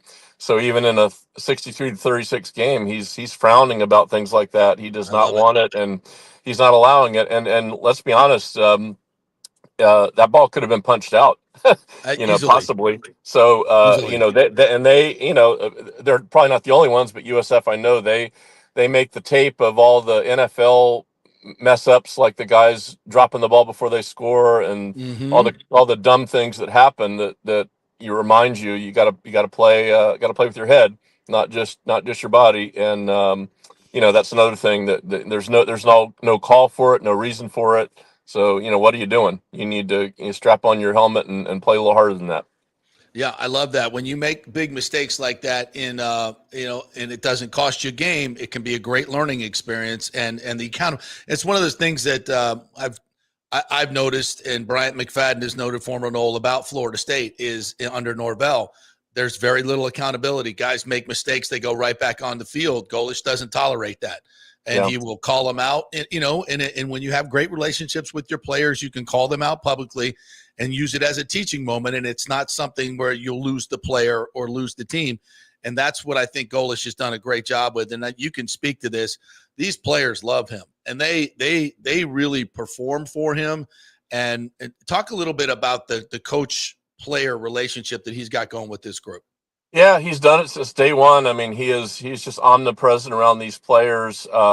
He speaks to each of them every day.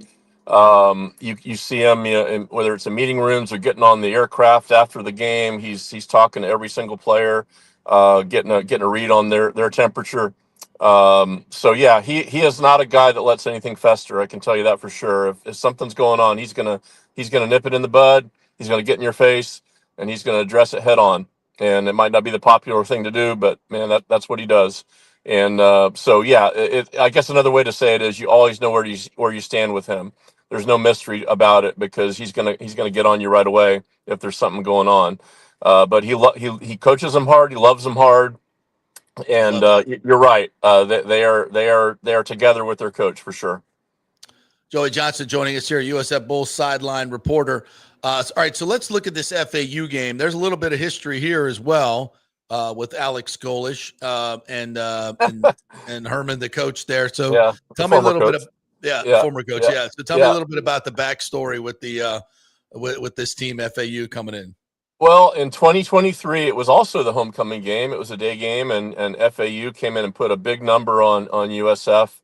They were in the 50s, and after their last score, they tried an onside kick and got it, and that didn't sit really well with Golesh and the boys. And last year in Boca, went down. FAU took an early lead. USF stormed back with a flurry of points, and on the post-game handshake, Alex Golish gave the quick two-finger handshake to Mr. Herman, who didn't like it, who chased Alex around the field, and Alex didn't even look back.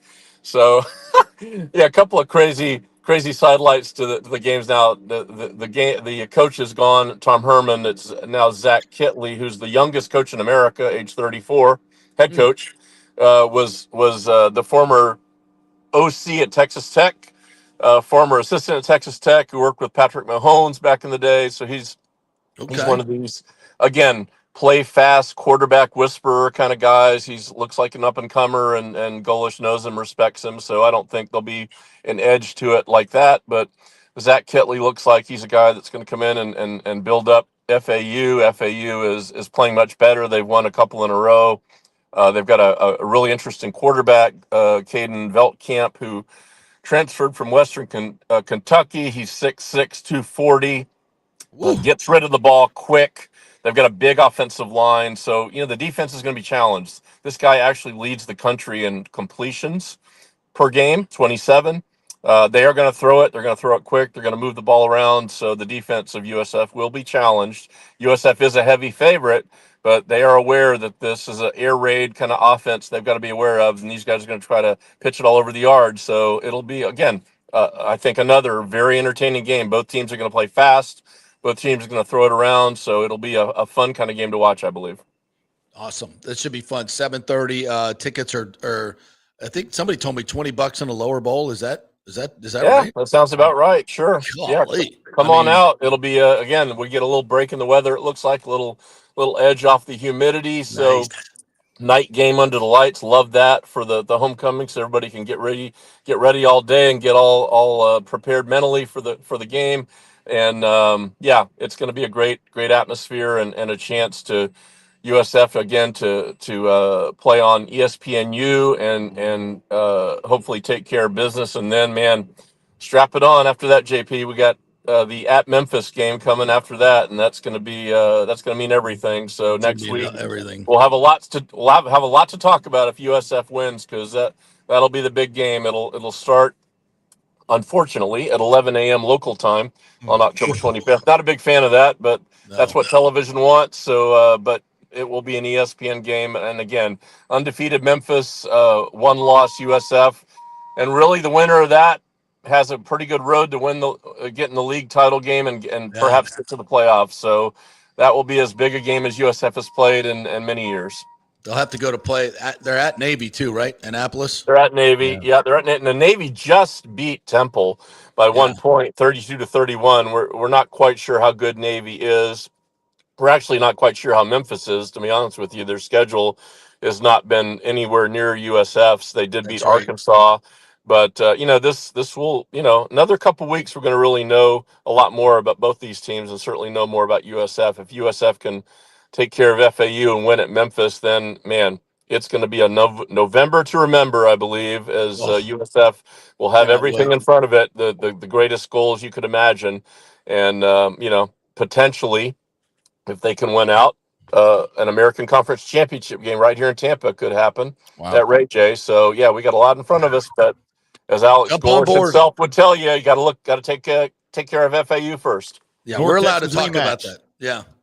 Yeah, we're allowed to talk about it. Sure. Yeah. But they're not. All right, Joey, great stuff, man. Thank you for taking the time as always. Appreciate it. And enjoy our conversations on USF. This has been a super special year already. Can't wait for it to continue. So if your team, FSU, UF, sucks this year and you want to jump on board to somebody who's actually got a chance to go to the playoff, get on board USF right now. This train is leaving the station, and let's be there Saturday night and fill that place up. Yep. Thanks, Joey. I'm not sure about FSU, JP. I saw some of that Pitt game. I'm not quite sure what's happened here. I was all in on the Alabama win, and I'm not sure how it got off the rails. Unfortunately, it appears to. So hopefully the Noles can right the ship and win out and get in a decent bowl game. But man, that's a tough one to have what looks like a turnaround season, and then it happens like that. But hey, football's crazy sometimes. Yep. Absolutely. That's why we love it. Thanks, Joey. Appreciate it, man. All right. Take care, guys. Man, that's going to be, Saturday night, beautiful weather. What else would you rather be doing? Yeah, I'm looking forward to that. I can't wait to get out there and come to a Bowls game sometime. Yeah, man. Come for the AAC champion. Well, maybe North Texas will climb back in. Yeah. And be a rematch in Raymond James Stadium. So that'd be cool. Yeah. The problem I have is I'm not sure the rematch would go much differently than the original matchup. Mm-hmm. Well, that's good for us. But Well, it does give USF another touch point to also gives them another chance to lose and get out of the playoff. But they'll probably need something to solidify their resume. So yeah, it's really very doable. This team is no fluke. This team is no fluke. This is an offensive juggernaut that has found a defense that takes the ball away. And that's it. I don't mind if you're giving up yards, if you can get turnovers and get possessions for an offense that's just going to go up and down the field. It's a great combination. That's a great complementary football thing they got going right now at USF. And that's the thing. This defense is legit. And the offense and the running game. I mean, their running game, it's not like Byron Brown's throwing it all over the yard for 500 yards every game. They're running for 322 yards a game. Yeah. Jeez, old Pete's. I mean, impressive. Yeah, their offensive line is good. And, and I go to coaching and this is, when I talk about FSU, when I talk about UF, their inconsistency with the talent that they have speaks to how bad their coaching is. Whereas Alex is doing it with 3 stars and 2 stars and getting consistent play and developing players, bringing them to campus, getting them to improve physically and then mentally. This is year 3 for him. So your program, we talk about year 3 for coaches because it takes that long to get your players in that you like, choose the players that could fit your system, your eye. This is something I think is really underrated. Like FSU right now, I was just looking at the rankings. They have the 13th ranked recruiting class for this coming signing player period. Not bad. 13th, right ahead of Miami. But even in some of their classes, last year, I think their class was ranked 10th at the end, their high school class. But you don't develop the players. They never get better. Or the players you're taking, your eye says they're good. You're probably looking at some ranking on a list, but you don't. One of the great things that I saw from the dynasty of Florida State up close and personal was the assistant coaches went out every Friday night to high school football games and they watched players with their own eyes. Yeah. They didn't go by lists. They didn't go by, ESPN top 300. They didn't do that. They went out and they looked at the players. They looked at them in the eye and they talked to them and they said, this kid's good. This kid's not. And it may not be just, they may be going to these games, but who's ever picking these players is not picking good players. Yeah. They're not good. They're not going on to the NFL. They're not studs. And there's certain things that, and I'm talking about assistant coaches like Mickey Andrews, Brad Scott, Chuck Amato, all these guys that Mark Richt, that eventually became head coaches, would go out and look at these players play. And then come back to Bobby and say, this guy can play, this guy can play, this guy can't. They would have a list that the guys they've actually scouted. I don't know if they do that. They all use services. And that's a talent. It's a talent that you can look at a guy and say, that guy's good. He may be a 3-star to somebody else, but I can make him a 5-star. Watch. And they do it. It's just high school recruiting is hardly an exact science when it comes to stars. And it's hard to judge because certain players are playing against lower competition, Arch Manning, and some players are playing against better competition. So it's something that is a talent, and clearly Mark Norvell and his staff do not have it. Right. So even if their rankings are high, I don't portend that to be a future sign of success. Because you got to develop them, and you have to have a good eye for talent. Yeah, and at some point they may have, some of these guys may have talent coming into the program, but if you can't continue to develop them after that, then that's on the coaches. That's not on the recruiting side of it. That's on the coaching side of it. And Florida State recruited some really good offensive linemen from high schools over the past 5 or 6 years, and none of them are starting. But when both of those things fail, then you got a real problem. Right. So, and Golish is doing a hell of a job. And that's something that Jim Levitt used to do really, really well. He would get, 3-star corners and safeties and turn them into NFL players, just because of the way they coached and developed players. Yeah. And that's a huge part of this that we don't even think about, because we have lists and tape and huddle and all this, so we can go look at players, and watching a kid on tape is not like going to their high school and watching them with your own eyes. It's a totally different deal. You got to get eyes on the players, and you got to have good eyes. You got to have good eyes, be able to see, oh, that kid moves differently or whatever. It's all part of it. That's why, these and it's kind of leads me to this next thing. And we'll take a break. And when we come back, there's a quick little tidbit from Kurt Signetti in Indiana. Like, everybody wants to know how the hell he's doing it. Well, we're going to hear a little clip from him that might shine a little bit of light on that when we come back. Hey, we're brought to you by the great folks at Third Generation Plumbing and American Standard Heating and Cooling. American Standard is the best units you can buy. Their durability, their efficiency, second to none affordability, and Third Generation Plumbing, the best local folks to put it in. It's a dynamic duo of HVAC. It's Third Generation Plumbing and American Standard Heating and Cooling. When you have these robust summers that we have, you need the biggest and best units. Don't skimp on your unit, folks. Do not skimp. American Standard is the standard.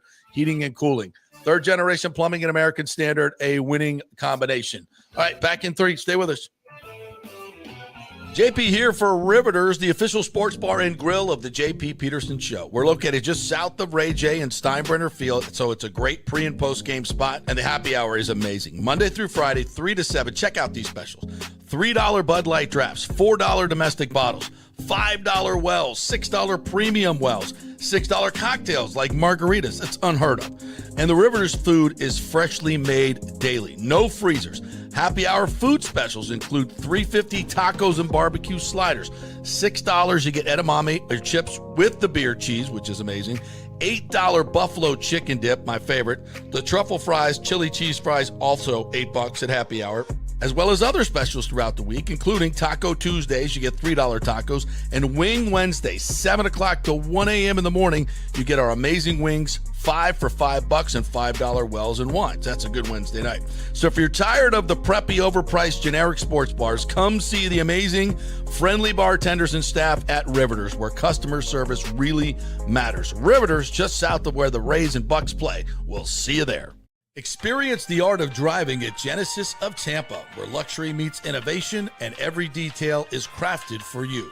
From the bold G70 to the refined GV80, Genesis delivers power, elegance, and technology years ahead of its time. Book service online, and our Genesis Experience advisors will pick you up and drop off your vehicle. If available, you can enjoy a courtesy car while yours gets a complimentary interior vacuum plus a generous offer for your trade. Every new Genesis comes with the Miracle Advantage Plan, 10 years or 250,000 miles of powertrain warranty and 4 years of complimentary maintenance. Visit us at 801 East Bears Avenue or online at genesisoftampa.com. Genesis of Tampa, luxury redefined. Italiano Insurance would like to congratulate the Bucs on their 50th anniversary season. And you know what? We've been here for every season and then some, over 60 years in business.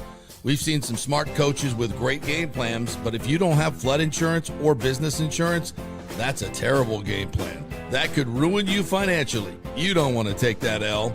So call 813-877-7799 and let their friendly agents quarterback your insurance and save you big money. Italiano also sponsors our FSU report every week, so go Noles. 813-877-7799 or go to italianoinsurance.com. JP here for my friend Jason Fawcett, owner of On-Site Construction. They do residential and commercial renovations and new construction. As a leading home builder and general contractor, On-Site Construction prides itself on transforming homes through superior craftsmanship, dedication to client vision, and an unmatched commitment to quality and service. It's about building relationships. We take the time to understand our clients' needs, preferences, and budgets so that we can deliver a personalized experience tailored to their unique vision. From the initial designs to the final touches, we're there every step of the way, ensuring that the end result mirrors your vision. Here are some testimonials from happy customers. G. Gibson says, no hidden costs, very honest, reliable, creative, and communicates well. reasonable and fair with their pricing, no hidden costs. C. Smith said, did not disappoint. I'm very happy with the work. This company really cares and will take care of it. So if you're just thinking about building or renovating, give us a call and let's see what's possible. 813-579-5789 or check out our website at onsiteconstructionfl.com. Are you having legal issues with a business partner or other legal business issues? The attorneys at Walters, Levine, and DeGrave can help. Call 800-616-0384 for a free consultation. At Walters, Levine, and DeGrave, we've redefined what a law firm can be with top-tier attorneys, personal service, and 26 years of success. From business law to civil litigation, we deliver smart, client-focused solutions. Walters, Levine, and DeGrave recently won a $6.4 million jury verdict from a large real estate developer, and they can win for you too. Walters, Levine, and DeGrave. Let's solve it together. Not attorney spokesman. For a free consultation, call 800-616-0384 or go to walterslevine.com. Offices Tampa, Sarasota. Let's go. Right now. Back to the show on FanStream Sports. All right, welcome back, folks. I want to remind you that Delete Me makes it easy, quick, and safe to remove your personal data online at a time when surveillance and data breaches are common enough to make everyone very vulnerable and very nervous. Data brokers will use your data as a commodity. Anyone on the web can buy your private details.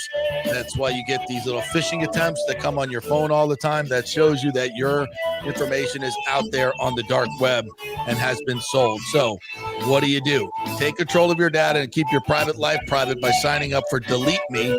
Now with a special discount to our listeners, get 20% off your Delete Me plan when you go to joindeleteme.com/hit and then use the promo code HIT at checkout. The only way to get 20% off is to go to joindeleteme.com/hit and enter the code HIT at checkout. That's joindeleteme.com/hit, code HIT. There you go. Nailed it.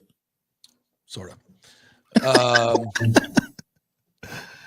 We have problems. Stefan Gonzalez says, why is Tim wearing Lions white today? Because JP wore Lions white yesterday, and I'm just copying him. I love my new white hoodie. This is the first time I worn this one. Yeah, those 3/4 zip. People in the comment section are they say get the merch stuff up, man. They want the merch. They got to get the merch. I'm working on it. Yeah, we are working on it behind the scenes. By the way, if you've not seen our new website, you got to go see it. FanStreamSports.com. It's a great place to watch this show and all of our other shows. We have affiliates in Dallas and Columbus, so you're into any of those local sporting areas. The way we cover Tampa Bay sports, we cover Dallas and Columbus as well, FanStream Sports Ohio. So we're growing. Our website is growing. If you want to join us, you can email JP at the jppetersonshow.com or info@fanstreamsports.com, either one of those. And you can get sponsorship information. You can get investor information if you'd like that as well, because we are currently looking for investors as well. So if you want to become part of this incredible company, or you got lots of cash and you want to own it, we can have a discussion.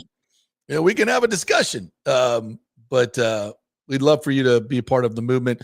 More than anything, check out the website and please like and subscribe all our social medias as well, because it's hard to find independent media these days, folks. If you want independent media for discussions that you will not hear on other places, this is the place to come. And we don't have a paywall for our local website. So if you want to read local stories that Timmy is writing and we are talking about each and every day, check it out, fanstreamsports.com. All right. Kurt Cignetti obviously is the it really is quite the story. You know, a guy that's coached his entire life at D2 schools, FBS, FCS, was very successful at James Madison for many, many years, winning national championships.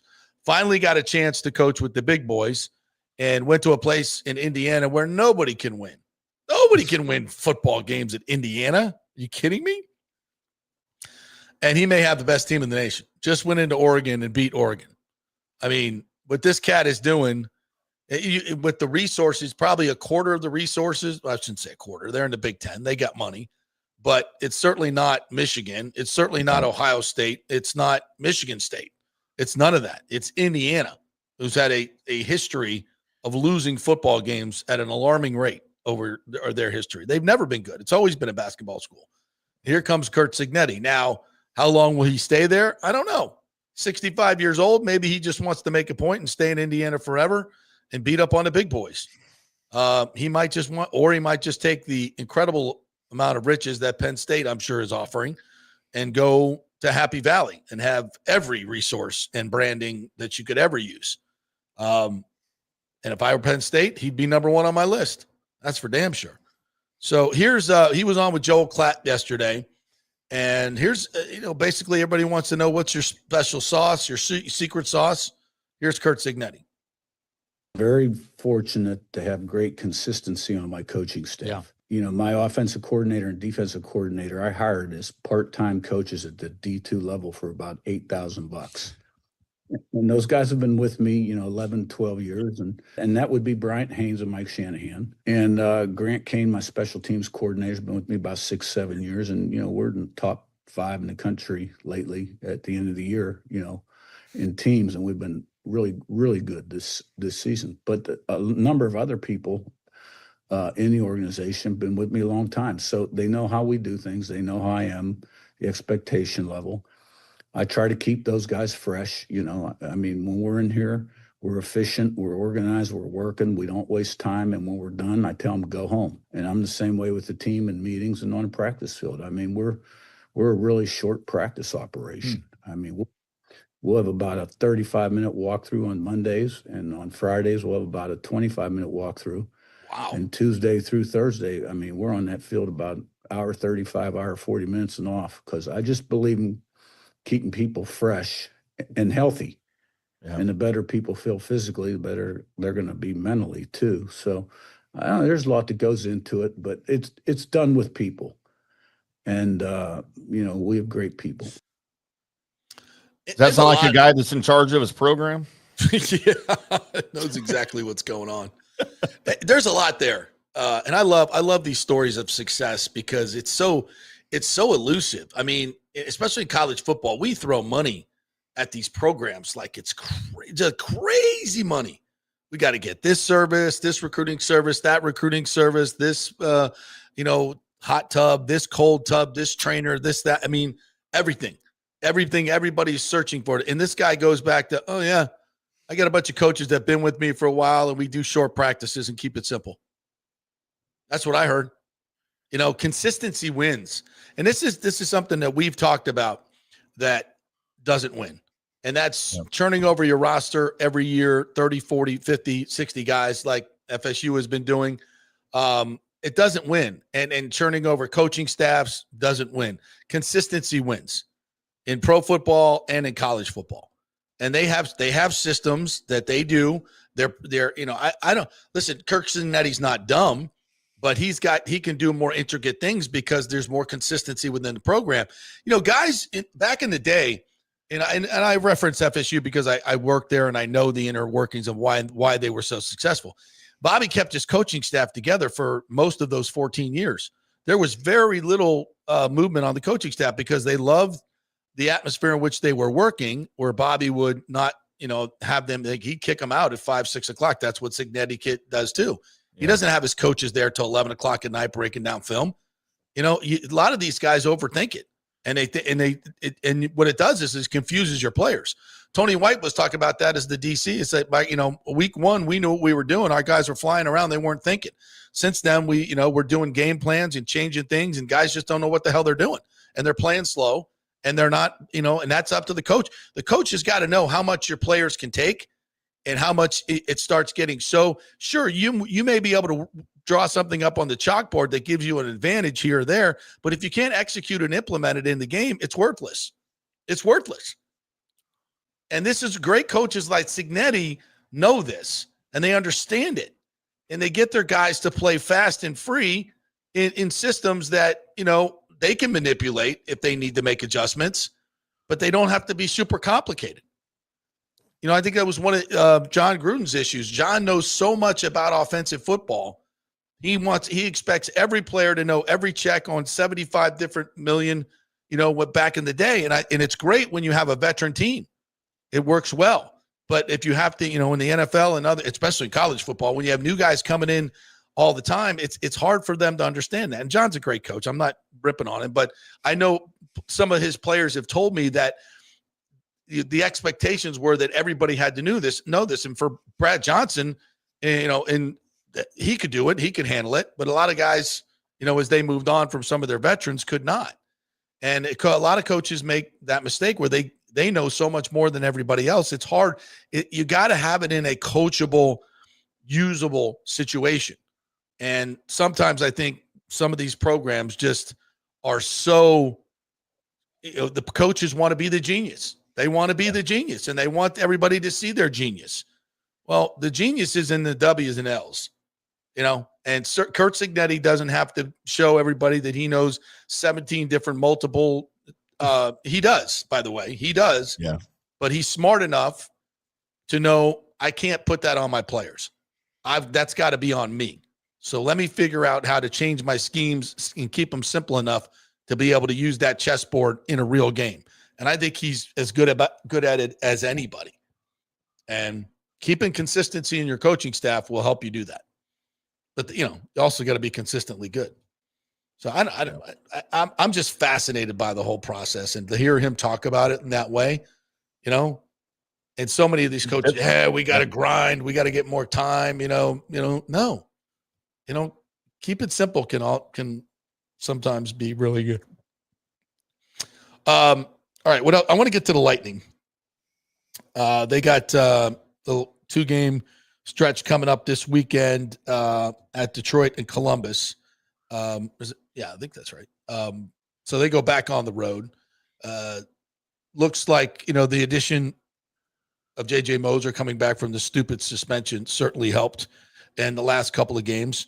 So I'm interested to see what they look like. They also sent Phoenix Copley, the goalie, back to the LA Kings, which tells us now they're very much more comfortable for whatever was going on with Vasi, that he's fine. And Vasi played really well the other day. So I'm not too worried about him. But Crozier is out now. He got hurt. So they'll probably bring up Declan Carlisle, I think, who impressed during preseason.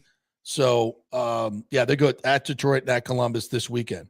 So we'll see as this team continues to, they got 3 points on the first part of this road trip out of the 2 games. That's good. You'll take that anytime. And if hopefully they can get another 3 on this quick little 2-gamer as well. So listen, it's early on for this hockey team. I'm not going to panic. The first 2 games were awful. Let's just be honest about that. It wasn't. I saw a lot of and heard a lot of we're really talented, we're really good, and we know that. We just have to play better and be. And I think moving the lines around, Cooper getting a little heated in the last game was something that really needed to be done to shake them up a little bit.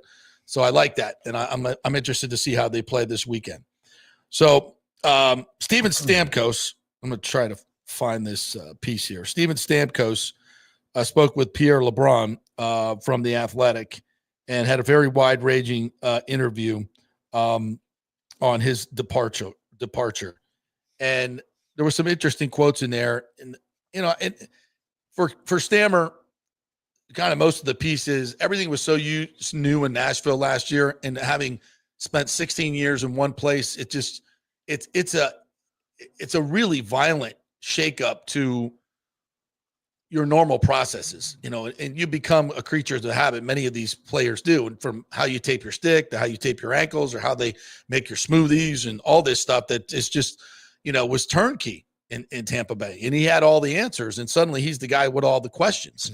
And it does, in life and on the ice, and it affects you in a very different way. So this year they're off to a much better start. Last year they were 0-5. But he talked about it. He said, when you're in one place for so long, there's so many things that you just do that's almost you're unconscious to the little things that happen that maybe help prepare you to play. You've played with the same players for so long, the chemistry, you don't think about the stuff because you just go out and play and it happens. And that was years in the making. In the new situation, it's certainly difficult. The family aspect of it, the off-ice aspect of it, all those things that you don't really think about when you're making that snap decision in free agency. But sometimes it works, sometimes it doesn't. And last year, it didn't work for our group. There's nothing you could do about that now. And he just said, coming back to Nashville this time around was so much easier with the kids already established in school and their sports. So his mind is put at ease there.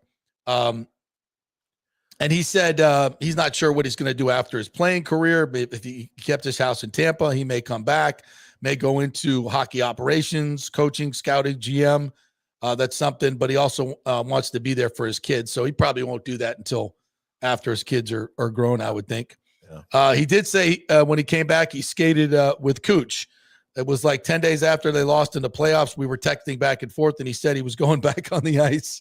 And I said I was going to be in town for a week with my kids, so I skated with Cooch, and it was nice because it was the off season. It didn't feel weird. So that's kind of cool, right? And he did say he was asked did he regret his decision to sign in Nashville, as many have mused on social media. He said the people that are asking that question are also the people that were picking the Nashville Predators to go to the Stanley Cup final. We all thought something was going to happen, and it didn't. We all thought that Nashville had a great year 2 seasons ago and made the playoffs. We added some really good players and important pieces, and we were just going to build on that. I mean, yeah, you make a decision not because you think you're going to fail. You're making that decision because you think you're going to be part of something that's going to grow into something successful. Obviously, yeah. He said, once you make that decision, there's no going back on it. It was a disappointing year for sure, but it is what it is. I think the Tampa situation is in the rearview mirror. And then Pierre writes, it clearly still hurts now how it all went down, how a franchise that meant everything to him didn't make a stronger effort to keep him around. The Lightning final offer was an 8-year deal with a $3 million average annual value, and Stamkos signed for 4 years at an $8 million AAV value in Nashville. Quite different. But now the long term of the contract would have been similar, probably 4 years where he doesn't play, but whatever. Kind of like deferred compensation. But he said, quote, things went a different direction that I never thought was even possible, if I'm going to be honest. That's wild, right? He said, I've got to live with that. And I'm in a much better place now than I was last year with that decision. You talk to March's show, Brady Shea, and you're in a place, a successful franchise for a long time. No one wants to leave the situation. If you ask the players, they all want to stay there the rest of their career and be part of that. From a player's perspective, in those situations, you get a taste of the business aspect of it. It's much harder on the players than it is on the franchise to move on from those situations because of your family and your ties and your teammates. Those people that are making those decisions, they're not in the battle with you. They're not the ones that have to move their family in their life. So it's difficult in that regard, but you make those decisions and you live with those decisions. Ooh, wow.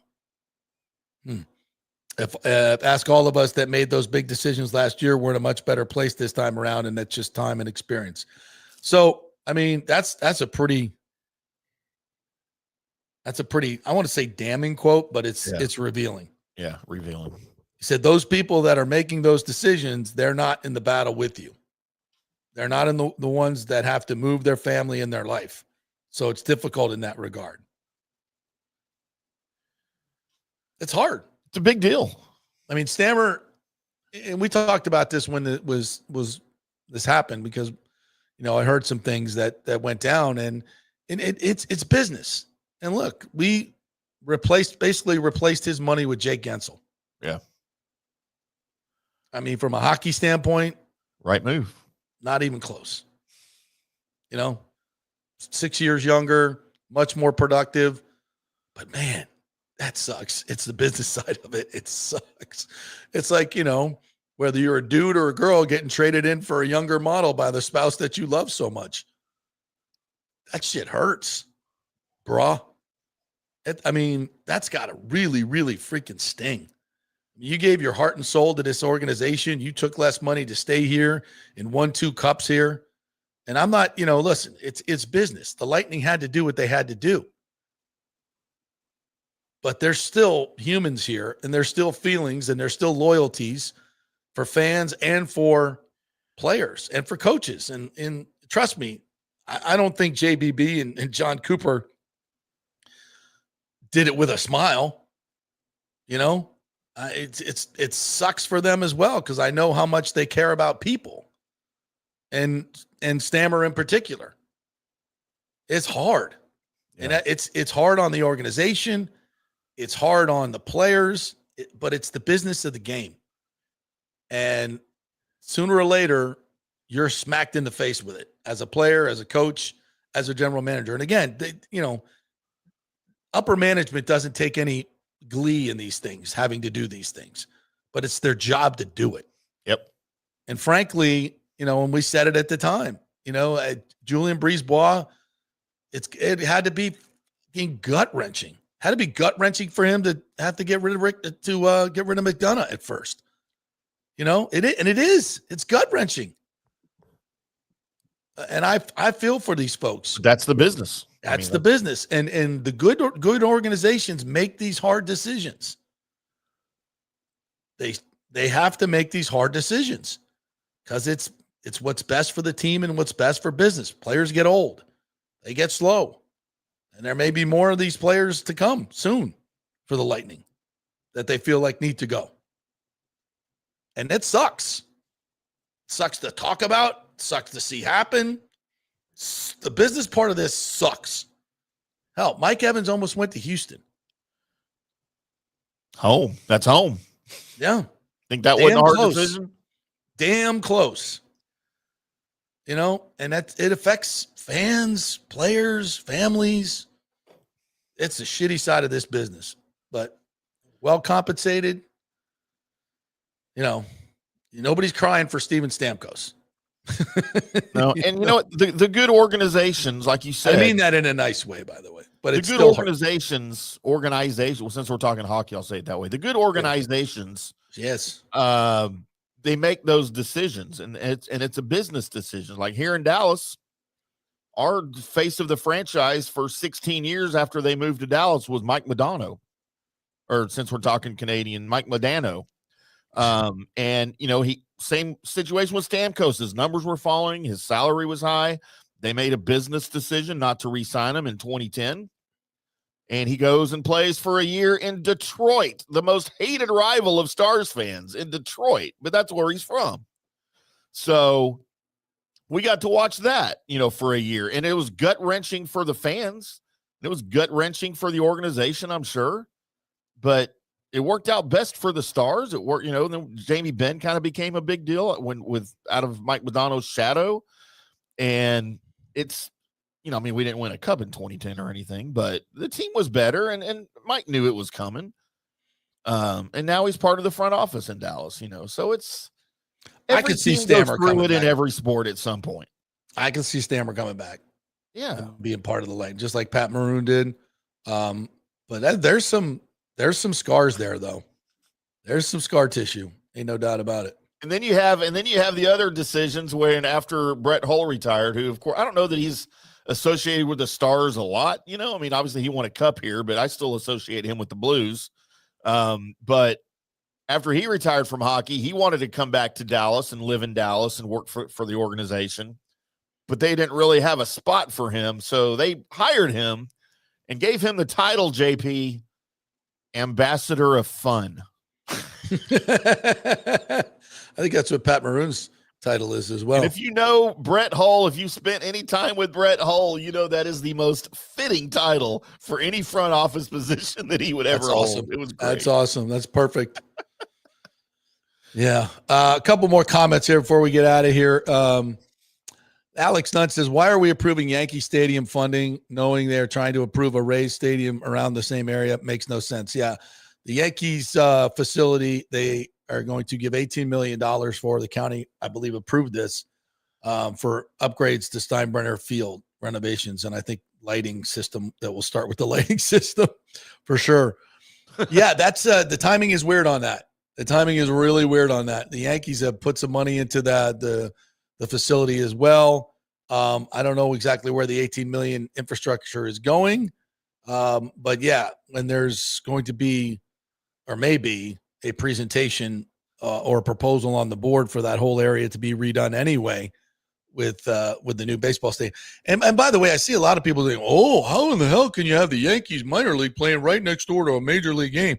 A major league first facility. These are two totally different audiences, folks. They're not playing at the same time. Well, it's a single A Tampa Tarpons, and no disrespect to the Tampa Tarpons, but that they get like 500 fans, and it's mostly friends and family. There's not this large group of Yankee fans that love to come watch single A baseball in the heat at Steinbrenner Field in the summer.